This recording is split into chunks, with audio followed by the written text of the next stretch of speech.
안녕하세요. 오늘은 존 리지웨이가 제시한 성경을 정말 새롭게 또 아주 깊이 있게 만나는 방법에 대해 이야기해 보려고 해요. 이 방법은요, 기존의 틀을 넘어서서 우리 각자의 삶과 아주 밀접하게 연결되는 그런 개인적인 여정으로 우리를 이끌어주죠.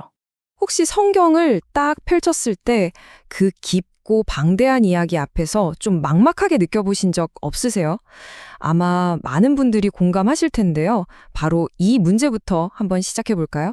맞아요. 성경 공부가 꼭 조각이 빠진 퍼즐 맞추기처럼 느껴질 때가 있죠. 성경 말씀이 오늘 내 삶과는 너무 동떨어진 그냥 옛날 이야기 같고 아니면 뭐 지켜야 할 규칙들만 잔뜩 있는 것처럼 느껴져서 좀 멀게 느껴지는 거죠. 보통 우리가 성경 공부한다고 하면 특정 주제, 예를 들어 사랑이나 믿음에 대한 구절들을 성경 여기저기서 뽑아서 연결하는 방식을 많이 써왔어요.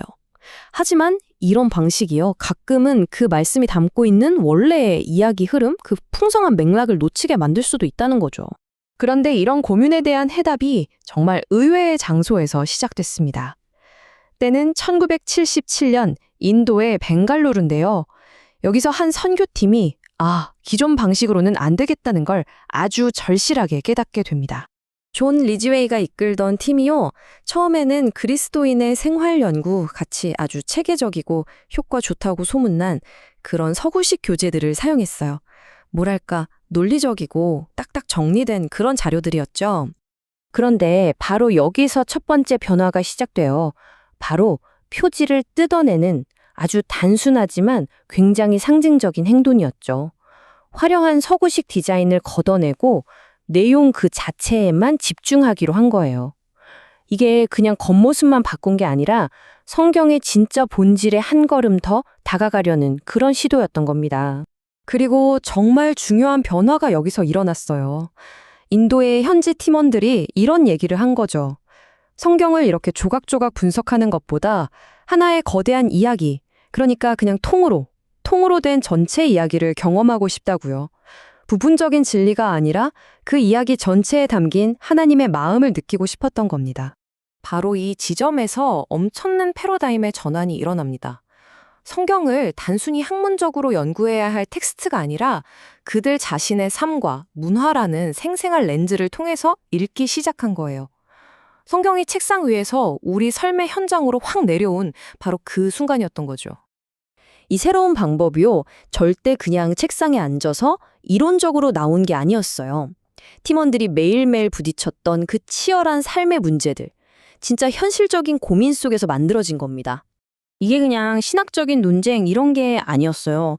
예를 들어 우상에게 바쳐진 음식 문제, 이건 공동체와의 관계가 걸린 문제였고요. 또 중매 결혼은 가족과 전통의 가치가 충돌하는 지점이었죠. 그리고 뇌물 문제요. 이건 신앙인의 정직함과 사회생활 사이의 딜레마였고요. 이처럼 성경 말씀을 삶의 가장 구체적인 현장에 가져와야만 하는 정말 절박한 과제들이었던 겁니다. 이렇게 치열하게 고민하다 보니까 성경을 정말 살아있는 말씀으로 만나기 위한 4가지 핵심 원칙이 깍 정리가 된 거죠. 첫째, 서구식 포장을 벗어던지고 본질에 집중한다. 둘째, 조각난 구절이 아니라 전체 이야기를 읽는다.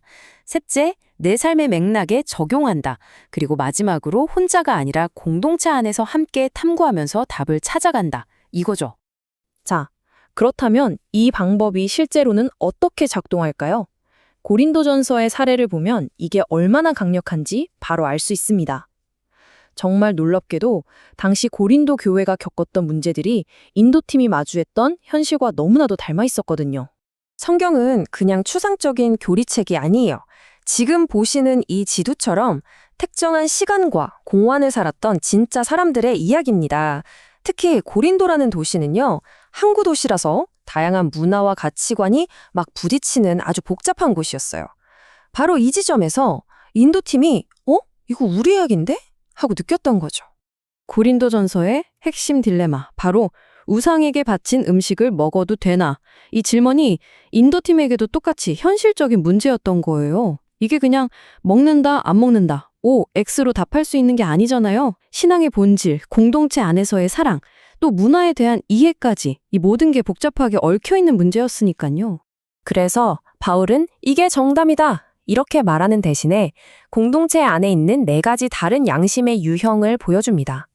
아직 믿음이 약해서 두려워하는 사람, 율법에 얽매여서 남을 판단하는 사람, 또 자유함 속에서 사랑을 실천하는 성숙한 사람까지 각자의 입장을 이해하고 배려하는 게 중요하다고 말해요. 결국 중요한 건 어떤 규칙이 아니라 서로를 향한 사랑이었던 겁니다. 자, 지금까지 수십 년 전 인도에서 시작된 이 놀라운 성경 읽기 여정을 함께 따라와 봤는데요. 그렇다면 이 이야기가 오늘을 사는 우리에겐 대체 어떤 의미가 있을까요? 존 리지웨이의 방법은 특정 문화에만 적용되는 게 아니에요. 바로 성경을 우리 자신의 이야기로 읽어낼 힘을 주기 때문이죠. 우리가 사는 세상의 문제들, 예를 들어 극심한 개인 중심 문화라던가 물질 만능주의 같은 그런 고민들을 성경 이야기 속에서 발견하고 그 안에서 지혜를 구할 수 있게 도와주는 겁니다. 결국 이 접근법의 핵심은 바로 이거예요. 성경을 박물관에 있는 오래된 문서가 아니라 바로 오늘 나에게 말을 걸어오는 살아있는 이야기로 만드는 것. 나와 정말 비슷한 사람들의 실패와 성공, 기쁨과 슬픔을 통해서 하나님의 마음을 발견하는 그 여정으로 우리를 초대하는 거죠. 자, 오늘 이야기를 마무리하면서 여러분께 이 질문을 꼭 드리고 싶습니다. 지금 여러분의 세상 속에서 씨름하고 있는 진짜 삶의 문제? 그건 뭔가요? 그리고 그 문제에 과연 성경은 어떻게 말을 걸어올까요? 혼자가 아니라 여러분의 공동체와 함께 여러분의 삶의 자리에서 성경을 읽어보는 새로운 여정을 한번 시작해 보시면 어떨까요?